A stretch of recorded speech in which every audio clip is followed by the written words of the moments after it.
Well, hey there, and welcome to Old Time Knowledge.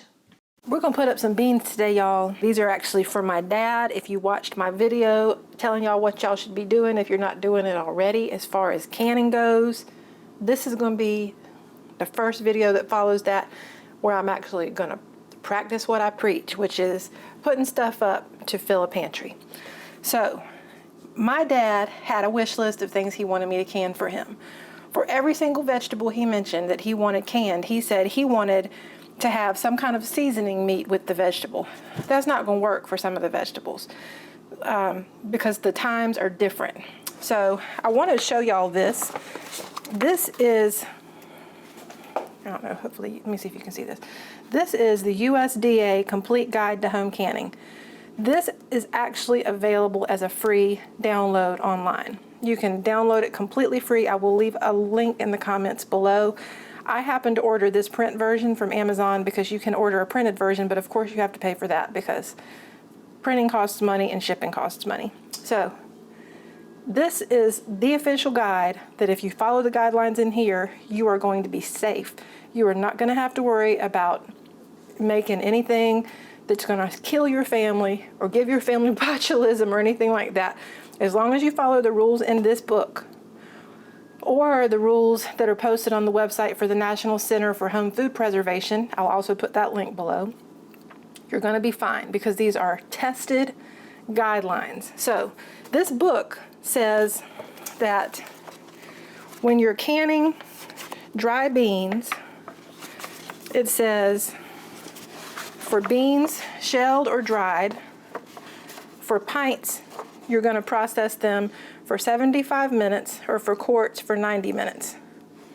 Okay, it also says you're supposed to soak your beans for several hours before you can them. It says soak 12 to 18 hours in a cool place. Then it says to drain the water, and then you're going to put them in a saucepan and boil them for 30 minutes before you actually can them. There are a lot of people who will rebel can beans. That's what they call it when they don't follow the rules exactly. They'll can beans from dry and they'll just can them like that. I'm not going to do that. You're welcome to do that, but I'm not going to do that. I like to follow the rules because I want to make sure I'm keeping everybody really, really safe. So, but as I was saying, the time on these beans is 75 minutes because I'm going to do pints. But this is the thing. Look, y'all, I have a measuring spoon holding my place in the book. For meat, this is for like strips, cubes, or chunks of meat. Pints is also 75 minutes. So they are processing at the exact same time.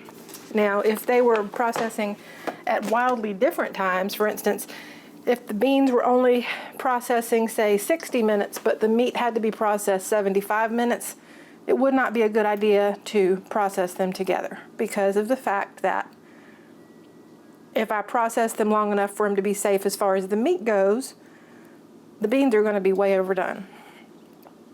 And I really can't shortchange the amount of time I'm supposed to process the meat. So, these navy beans that I'm going to process today, I'm going to have some country ham seasoning chunks that I'm going to cook down. I'm going to get these super tender just like I would ham hocks for collards or something. That's going to do two things. One, it's going to let me shred this apart to put in the jars for the beans. But two, it's going to season the water that I'm going to cook the beans in, which is going to make it really good. So let's just get to it.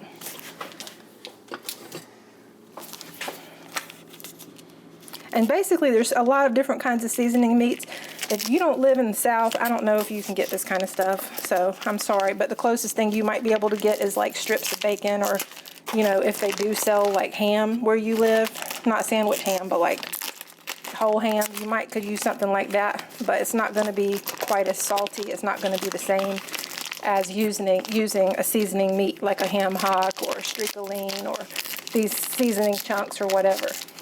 But I'm just going to go ahead and get this piece of meat in that water. I'm going to bring it up to a boil, and then I'm going to put it on simmer and put the lid on it and just let this meat cook until it's tender and falling apart. And then we will move on to the next step. Alrighty, so I don't even know how long it's been, y'all, because honestly I hadn't paid close attention to the clock, but I know this ham meat ought to be cooked enough now that it's tender. Let's see. I'm gonna grab a piece. Oh, it's already breaking apart in the pot. Yep, it's definitely ready. See, let me show you. See how that is? It just comes right apart. So that's going to be easy for me to shred and put in the jars for those beans. And I'm going to say this is like ham chunk seasoning meat, so this is not as salty as a ham hock. I will be having to add salt to the jars, but it will still give that really good ham flavor to the beans. So I'm going to go ahead and pull this meat out, and then I'm going to take the beans that I've got over in this bowl, and I'm just going to put them in this water and let them cook for about 30 minutes before I put them in the jars. So let me just do this.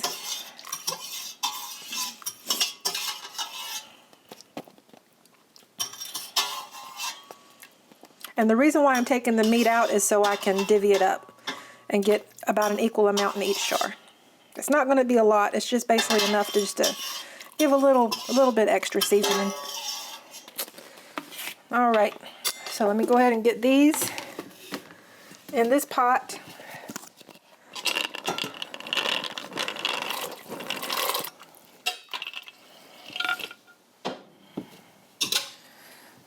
There's a few little beans that tried to escape. Let's see.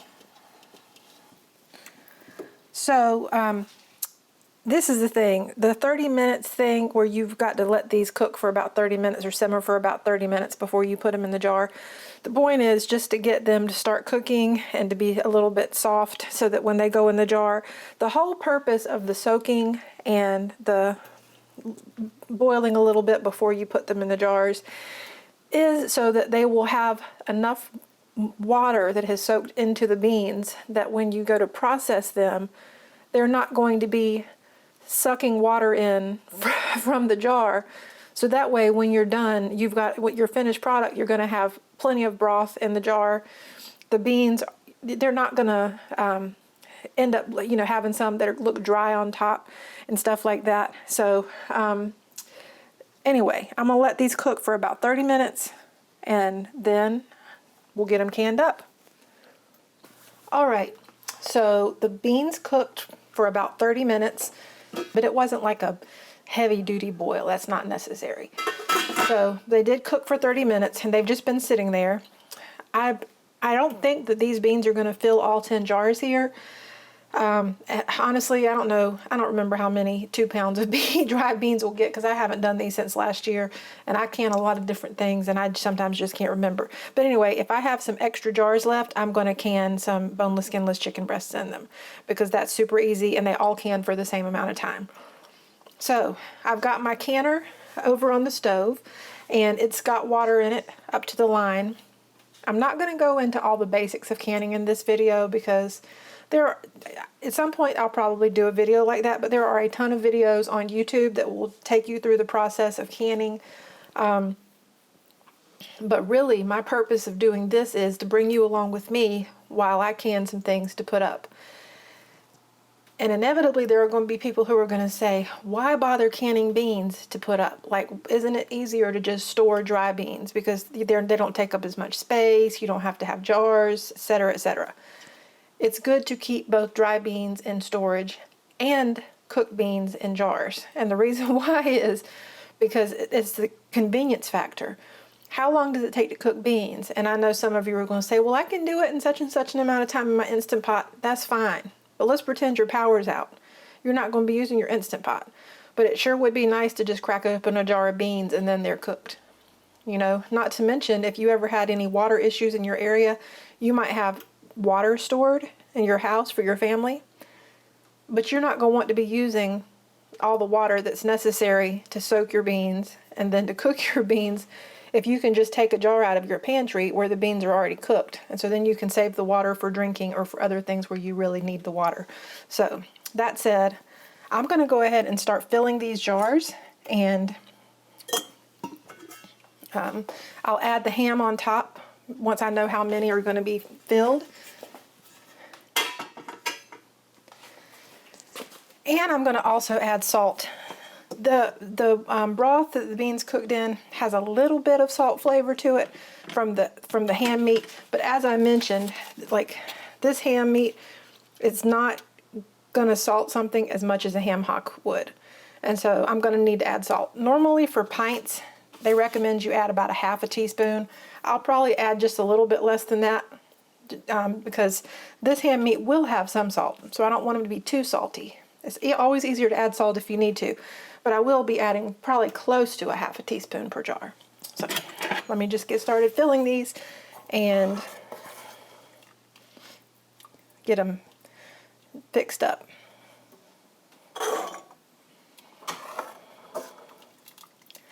And you'll notice these are nowhere near cooked all the way through. I mean, if I press them, it's not like they're mushy.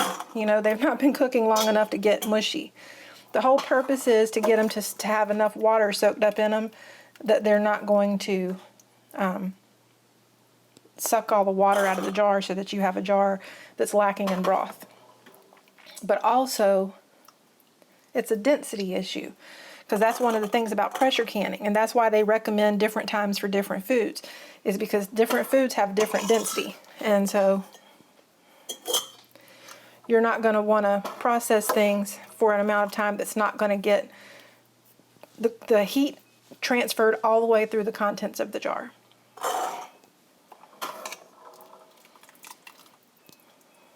And I'll be coming back and adding broth to these and debubbling them and all that good stuff. But right now I'm just trying to get them filled up with as many beans as I can. And you want to leave about an inch head space with beans. Let me check that one. Yeah, that's fine. So, another thing I want to mention, y'all, is I put a splash of vinegar in my canner when I go to process my jars, because we have water with a lot of minerals in it. And so it helps to keep the jars from getting kind of like those white mineral spots on them. So that's why I do that. You don't have to do it though. And I'm probably going to have to get some broth out of this pot before I get any more beans out, because it's getting kind of low on the beans. Let me put this here.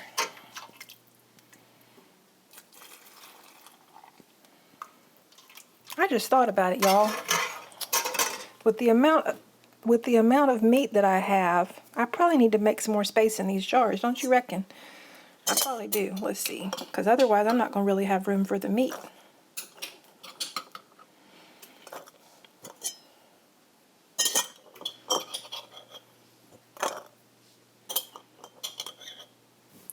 I'm going to go ahead and put a little bit of meat in each one of these.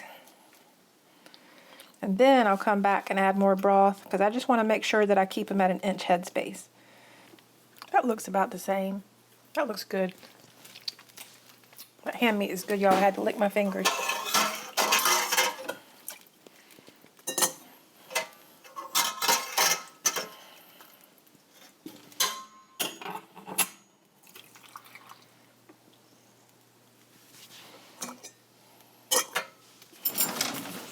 All right, that's that. So now I'm going to debubble these, and I know I've got more beans in the bottom of this pot, so I'll probably get at least 1 or 2 more jars full. But I'm going to go ahead and debubble these with my chopstick just to make sure that all the liquid goes down. There's not any air bubbles in there. All right, let me see if I can't speed things along here, because you, you don't need to see every step of this. All right, I've sped ahead to where I already have meat in all the jars. I have broth in all the jars. I also added salt to the jars, but I didn't record that. So I'm just wiping the rims of each jar. I'm making sure they don't have any nicks or any debris on the rims. I'm making sure that there's no grease on them or anything like that, because we want to make sure that they have a really good seal. You can do this with water or you can do this with vinegar. It doesn't really matter. The whole point, though, is just to make sure that they're clean and ready to have the lids put on so that they will seal well. All right, now it's time to get the lids on the jars, and I'm just going to get these on each one and then put the bands on, just get them finger tight and get them in the canner.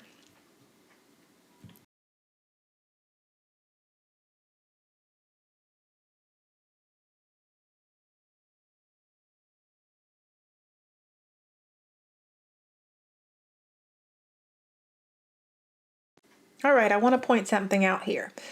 I've been doing pints, but I have 4 half pints that I put the rest of the beans in, which could have been 2 more pints, but I just decided to use half pints instead. I thought that would make a nice, another size.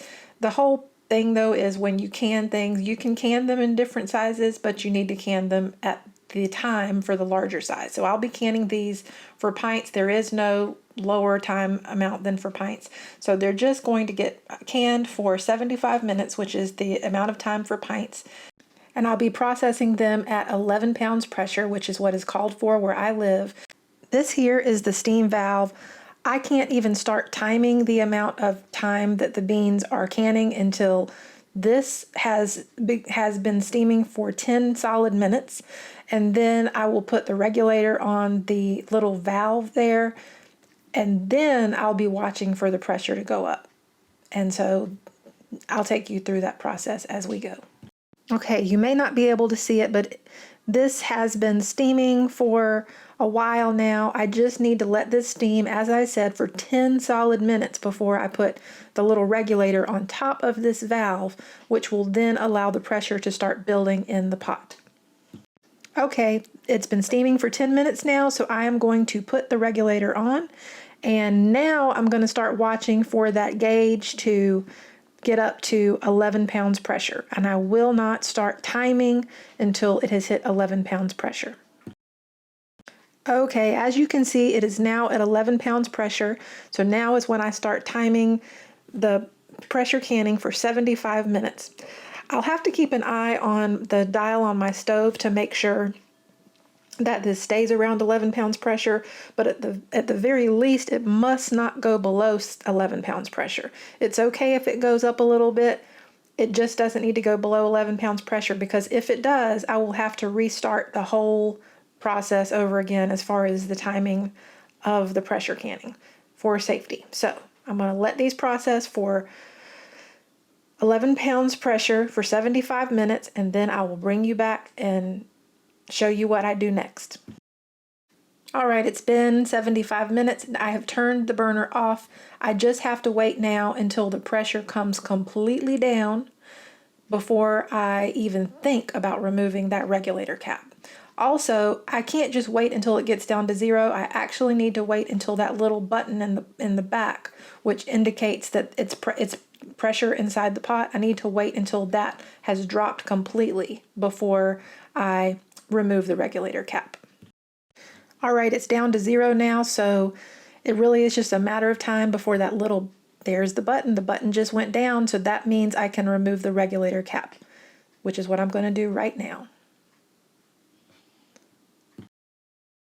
All right, I removed that regulator cap and waited a few minutes, and now I'm just going to crack the lid just slightly and let some of that steam out. And you see how I'm tipping that back so that the steam can go out the back, because I don't want it to come in my face and burn me. Okay, I've waited about 5 or 10 minutes, and now I'm going to remove the lid completely. What this does is this also helps the temperature adjust just slightly, because we don't want it to happen too fast. That will cause siphoning, which means liquid coming out of the jars. And I'm going to bring these out so you can see how they all turned out. Remember, I'm not going to touch these for at least 6 to 8 hours. It's ideal to just leave them overnight. And what's going to happen is those little lids are going to start popping as they sense the temperature change. They're going to get that good vacuum seal. They're going to be really safe, shelf stable. This is wonderful. I can see the little liquid bubbling inside the jars, and to me, that's always a good indication that they will probably seal just fine. Sometimes I'll get a jar when I take it out that it's not bubbling, and what that tells me is something didn't quite go right with that jar, and there's a good chance that one won't seal. But you absolutely do not want to touch the tops of the jars when you bring them out of the canner, because you don't want to create a false seal, and that could easily happen if you you don't want to touch the tops of them to test to see if the button's gone down. You want to just leave them and just let them rest. You want to have them spaced like I'm doing right now, just at least an inch or two apart, so that they'll have some room for air to circulate between them. But just leave them and let them rest, and then you'll have some wonderful canned beans. All right, it's the next day.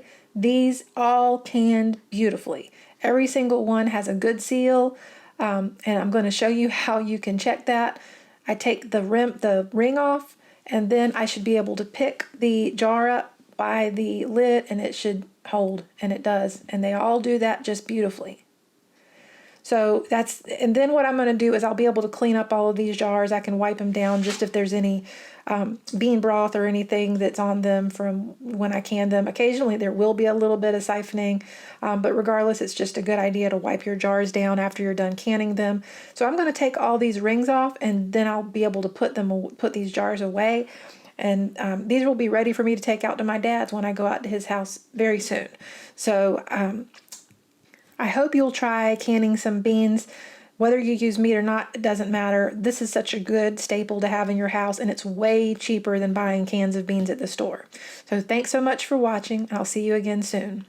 Bye-bye.